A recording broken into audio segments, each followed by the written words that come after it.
Hello everyone, welcome back to my channel that is crucial English with Akash channel पर आपका हार्दिक अभिनंदन है। तो कैसे आज की वीडियो बेहद ही ज़्यादा इंपॉर्टेंट होने वाली है उन सभी स्टूडेंट्स के लिए जो CHSL, CGL या फिर MTS की प्रिपरेशन कर रहे हैं। तो चलिए guys, without wasting any single second video को स्टार्ट करते हैं। और ये जो गाइस, मैं आज की इस वीडियो में आपको कुछ वोकैब्स करा रहा हूँ जिसमें आपके एग्जाम्स में इस तरह के क्वेश्चन पूछ ही लिए जाते हैं। As a one word substitution भी पूछे जाते हैं ये क्वेश्चन, और एज अ वोकैब भी ये क्वेश्चन पूछे जाते हैं। तो चलिए guys, without wasting any single second video की तरफ चलते हैं। अब जो गाइस आप अपने स्क्रीन पर देख रहे हैं, मैंने यहाँ पर हेडिंग दे रखी है most important vocabularies for all exams like CHSL, CGL and MTS exam. तो गाइस जानते हैं अपने फर्स्ट वर्ड पे, दैट इज फ्लॉक। तो गाइस बेसिकली फ्लॉक किस अर्थ में यूज होता है? तो गाइस फ्लॉक का मतलब होता है बेसिक ग्रुप ऑफ एनिमल्स। तो एग्जाम्स में आपके पास कुछ इस तरीके से क्वेश्चन दिए जा सकते हैं कि tell me the meaning of group of an animal. तो ग्रुप ऑफ एनिमल्स को क्या कहा जाता है? तो बेसिकली ग्रुप ऑफ एनिमल्स को फ्लॉक कहा जाता है। ठीक है, फ्लॉक का मतलब होता है ग्रुप ऑफ एनिमल्स। अब नाउ अपने सेकंड वर्ड पे आते हैं, दैट इज फ्लीट।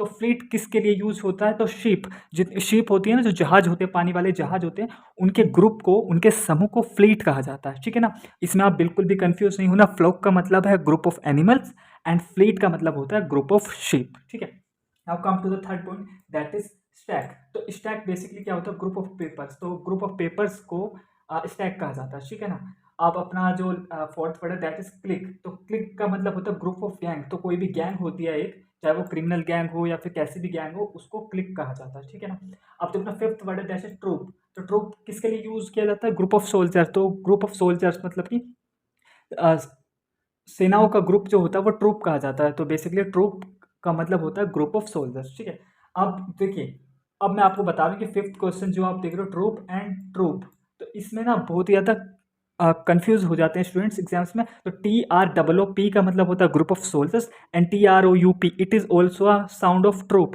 तो इसका मतलब होता है स्टेज परफॉर्मेंस, जो स्टेज पे परफॉर्म करते हैं उनको ट्रूप कहा जाता है। ठीक है, बस स्पेलिंग्स का अर्थ आपको स्पेलिंग्स ध्यान रखनी होगी। अब अपने नेक्स्ट वर्ड पे आते हैं, दैट इज ज्यूरी। तो ज्यूरी आपको आई थिंक पता ही होगा कि ग्रुप ऑफ जजेस। तो जो सुप्रीम कोर्ट में होते हैं या फिर हाई कोर्ट में ग्रुप ऑफ जजेस होते हैं, न्यायाधीशों का समूह ज्यूरी कहा जाता है। ठीक है ना, एट्थ वर्ड है अपना बोर्ड। तो बोर्ड क्या होता है? Group of directors. तो बोर्ड किसके लिए यूज होता है? Group of director. तो बोर्ड आप वैसे मत समझ रहे ना इसको, इसका बोर्ड BOARD बोर्ड का यूज होता है ग्रुप ऑफ डायरेक्टर्स के लिए। जो डायरेक्टर्स होते हैं, निर्माताओं का ग्रुप जो होता है, वो बोर्ड कहा जाता है। अब देखिए पार्लियामेंट। तो पार्लियामेंट, अब आप सोच रहे होगे जो संसद होती है उसको करोगे आप कि एग्जाम्स में अगर आ गया तो आप मोस्ट, मैं कह रहा हूँ 99% अगर एग्जाम्स में आ गया ना, और वहाँ पर अगर दे दिया कि संसद दे दिया, तो मोस्ट ऑफ द स्टूडेंट्स वहीं पर टिक लगा देंगे पार्लियामेंट का। लेकिन जो इस पार्लियामेंट का यूज होता है वो होता है ग्रुप ऑफ आउल्स। तो मतलब उल्लुओं के समूह को भी पार्लियामेंट कहा जाता है। गाइस में one more time I am repeating कि पार्लियामेंट जो ग्रुप ऑफ आउल्स होता है, मतलब कि उल्लुओं का समूह को पार्लियामेंट कहा जाता है।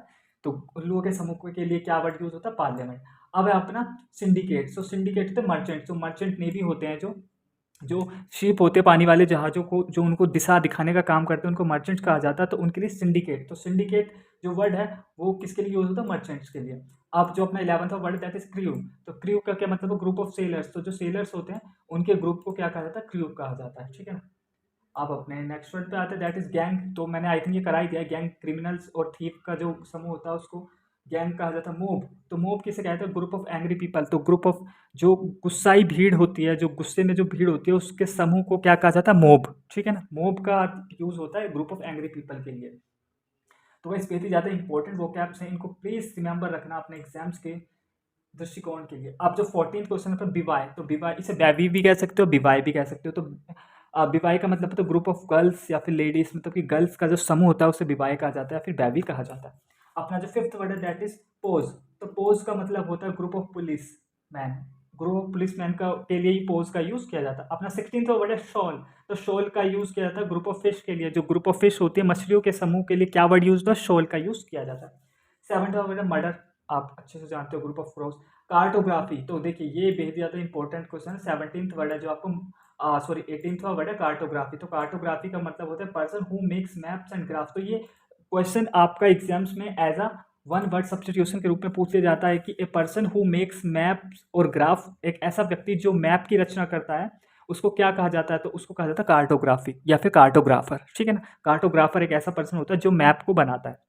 ठीक है, अब अपना 19th वर्ड है कैलीग्राफी। कैलीग्राफी का वर्ड, ये वर्ड किसके लिए यूज होता है? कैलीग्राफी का मतलब होता है a person rights good hand writing. देखिए कैलीग्राफी का मतलब होता है एक ऐसा व्यक्ति जिसकी हैंड राइटिंग बहुत ही ज़्यादा अच्छी होती है, उसको कैलीग्राफी कहा जाता है। और एक और वर्ड है कैकोग्राफी, एक ऐसा व्यक्ति जिसकी हैंड राइटिंग बेहद ज़्यादा गंदी होती है, उसको कैकोग्राफी कहा जाता है। I hope you are getting, ठीक है ना। तो कैलीग्राफी का यूज किया जाता है ए person who rights good hand writing, ठीक है। अब अपना 20वां वर्ड है एब्डिकेट। तो एब्डिकेट का मतलब टू लीव, किसी भी चीज़ को त्याग देना एब्डिकेट कहलाता है, ठीक है ना गाइस। एब्डिकेट का मतलब होता है टू लीव समथिंग। अब बेनोवलेंट, तो बेनोवलेंट का मतलब होता है काइंड पर्सन, एक ऐसा व्यक्ति जो बेहद ज़्यादा काइंड होता है, उसके लिए क्या वर्ड यूज होता है, बेनोवलेंट वर्ड का यूज होता है। अब जो 22वां वर्ड है अपना कैंडिड, तो कैंडिड का मतलब होता है clear, clear speaker who is truthfulness, एक ऐसा व्यक्ति जो सच बोलता हो, उसको कैंडिड कहा जाता है, ठीक है ना। आप अपना 23rd वर्ड है डेफर। डेफर का यूज होता है पोस्टपोन के लिए। देखिए ये अल्टरनेटिव वर्ड होते हैं जो कि हमें याद रखने चाहिए, क्योंकि इजी वर्ड सभी याद रख लेते हैं, लाइक पोस्टपोन हो गया, ये सभी को पता रहता है, लेकिन इसके अल्टरनेट में क्या यूज होता है, डेफर। डेफर का यूज भी होता है पोस्टपोन, ठीक है ना। ये वो क्या आपको नंबर रखनी होगी आपके एग्जाम्स के लिए, ठीक है। तो हम डेफर पे आ गए थे। डेफर का मतलब भी होता है पोस्टपोन। अब एम्पैथी, एम्पैथी मतलब कंपैशन, एक एम्पैथी और एक सिंपैथी जो होता है, मतलब कि एक मतलब कि किसी के दुख में जब हम वो हो जाते हैं, उनको सांत्वना देते हैं, मतलब सांत्वना देते हैं, एम्पैथी कहा जाता है, ठीक है।